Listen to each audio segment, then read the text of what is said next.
Alright, today I'm going to go over a 1-year review of the Jackson Coosa FD.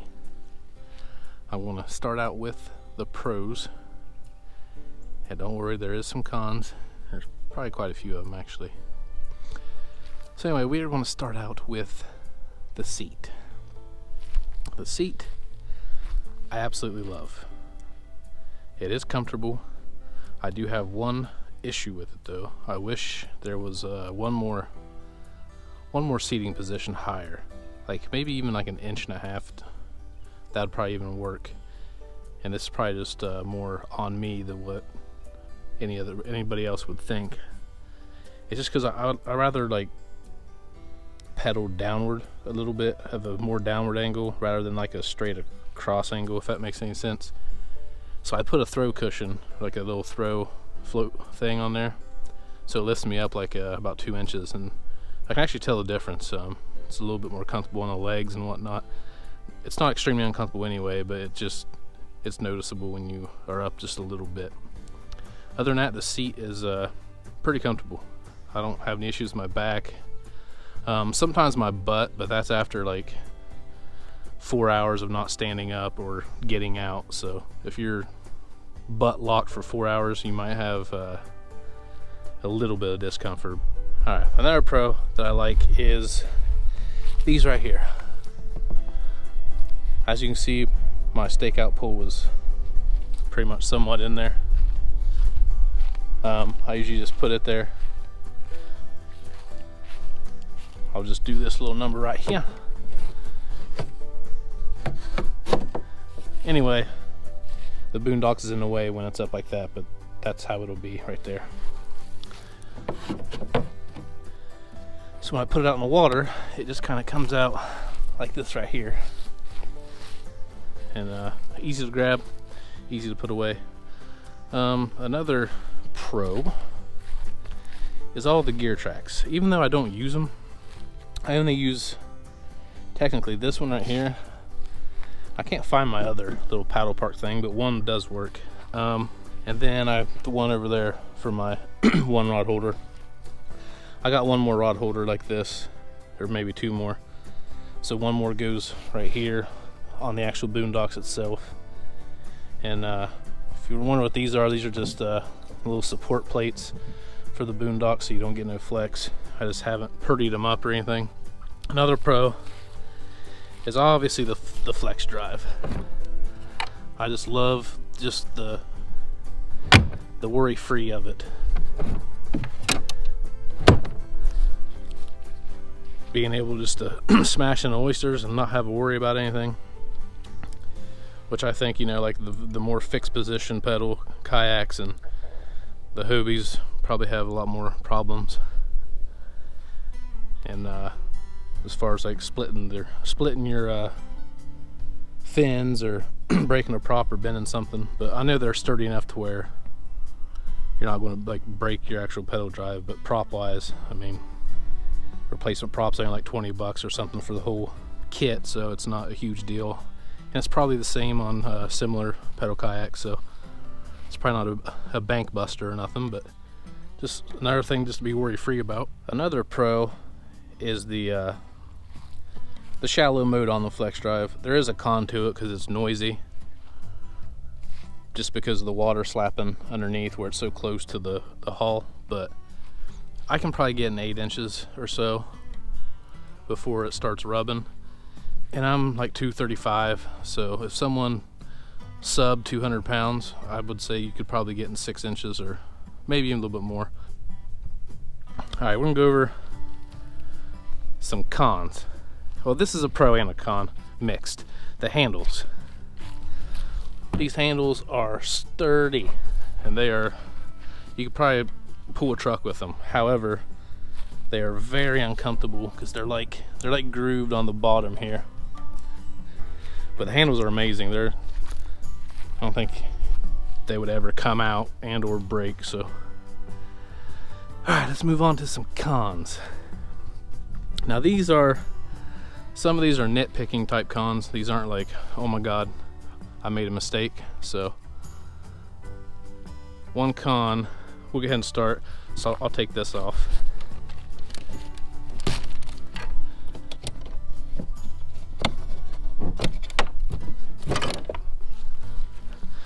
Alright, one con, and I also like it, but still con. I love this part right here. Love this area of the storage. This back here, hate it. Only reason why is when I put my tackle box in there, you're like, okay, I got one strap done. Then you gotta take the other one and do it like that. Now granted, this one is too big, but it is the same scenario for the smaller one that I typically carry in this. So you basically have to reach under the seat with either lean one way really hard to grab both bungees to put it over top, or if you have really long arms, you can go under your seat and grab the bungees and pull them up that way. So it's pretty annoying. So I'm thinking about just maybe getting rid of the bungees altogether, because I don't even use them now. I just lay this on top. So, and then another thing, speaking of tackle, is the storage. I had to make these little nets just to put my soft plastics in. I have like, you know, like a mixture. I'd rather just have a plano box and separate my lures nicely, but I can't. You can only put two small ones in there, and there's no place for anything else like reachable. And I could get a crate to put in the back. However, if I put a crate in the back, there's not enough room for a cooler. So this is all the room you got right here. So we'll just, for reference, let's put a tackle tray in there. There you go. That's not a lot of room. Could take this out, make a little bit more room. I could not have a boondocks and maybe gain a couple inches, but nothing. I mean, that's pointless. So I do wish that what they did was got rid of this thing that I feel is pointless. There's no sense in having this big of a hatch in the back.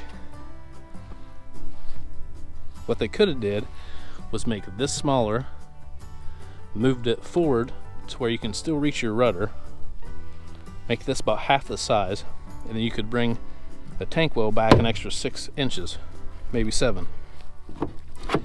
And then you would have enough room for like a crate for your tackle and a cooler. All right, moving on.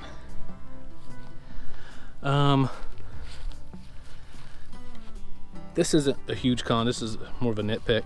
I wish the flex drive was shorter, like the actual unit, not so much the pedals, but like the unit itself. If you had like 4 more inches from here to there just to land a fish, there's plenty of room, don't get me wrong, this is a nitpick. But if you had like, you know, 5-6 more inches, that'd just be awesome, because you'd be able to cross your feet a little bit better. And I could still do it, but you have to like tightly cross your feet. As far as leg room outward goes, there's plenty of room for me, plenty of room to land fish. It's just me being picky. Another con will be the rudder controls. Rudder controls, very easy to move. However, the knobs are too short. Mine's a little bit rougher to move because I had to make a custom rudder, or a skag in my rudder, so I got like this little band that kind of rubs, but pretty easy to move. The knobs are too short because you're just using like your finger and thumb basically. It doesn't even take that much effort to move them, but if they had like a post, just you could grab onto it, that would be better. My wife hates it. She hates her kayak completely, mainly because of the rudder and the tracking, which I'm going to go to next. The performance aspect of this. One of the pros of the performance will be it does move fairly well. It's not like no speed demon, but it moves, especially on the aggressive pitch. The pedaling motion versus how fast you're going is great, because you know, if you get like a little bit different ratio, you're or even the easier pitch, you're pedaling 100 mile an hour but not going anywhere. This, you can pedal real slow, a little bit more resistance, but you can just go real slow and still move fairly well. However, without the little skeg thingy right there that I made, the tracking is horrible. And this may only be in current, because I'm in tidal waters. As you can see, this is a marsh, this isn't fresh water. Absolutely horrible. I would probably put, I don't know, I'd probably put $500 if someone could be in any type of current, still pedal at a reasonable pace, and tie a lure at the same time. You have to have your hand on the rudder at all times.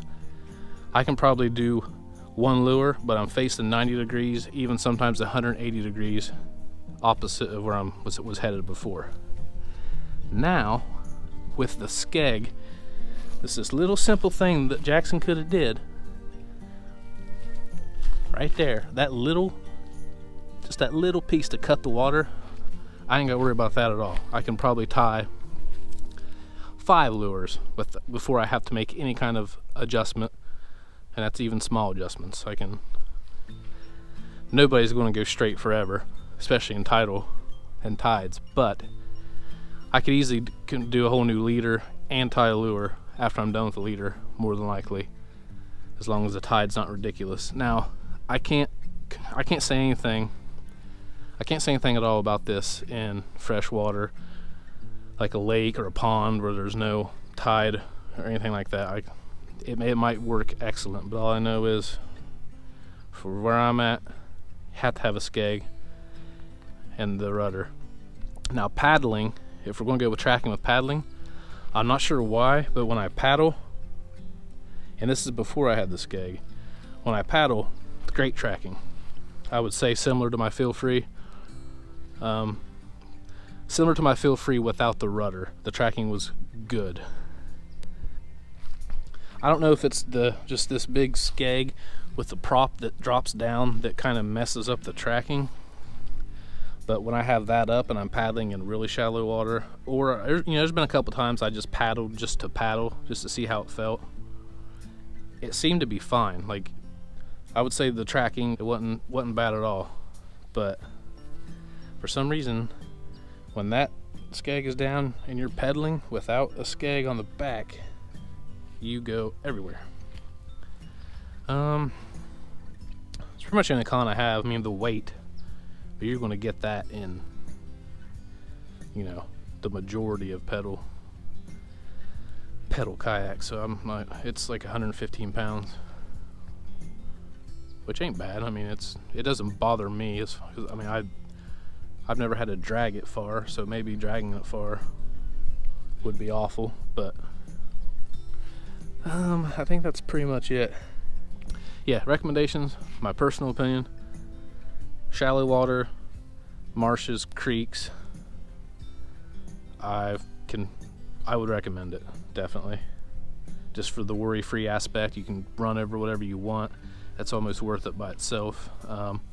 Long distances, I would probably look into something more like a Hobie, or I never did long distances on any other pedal-driven kayak, so I can't say or compare that, but I have been on Hobies. I would say for long distances, definitely, I would recommend a Hobie, just because the pedaling is easier on a Hobie. I feel like there's a lot less resistance. I feel like I'm moving my feet a little bit faster on a Hobie, back and forth, but I feel like there's less resistance, whereas there's a good bit more resistance here, but you are moving your feet around a lot slower. And I do actually prefer my feet going straight forward and back rather than the bicycle motion. But I was kind of skeptical at first about having a Hobie out here, just because I'm out here a lot and I know I'll bust a fin. But anyway, that is my 1 year review. She's still going strong. The bottom of her still looks great. Like, I was surprised because I do run into oysters quite often, and I noticed that the oyster rashes on this are more like just surface scratches, whereas some older kayaks I had, like my old Feel Free, they were like really noticeable gouges. But anyway, that is the review of my Coosa after 1 year. So I guess you have any questions about it, or I could get more detail if you want to bring something up that you want to know that I didn't mention in the video. But anyways guys, I appreciate you watching as always. So if you like this video, leave a like, and if you liked it, consider subscribing. And hopefully I'll get on some fish here in the next couple days.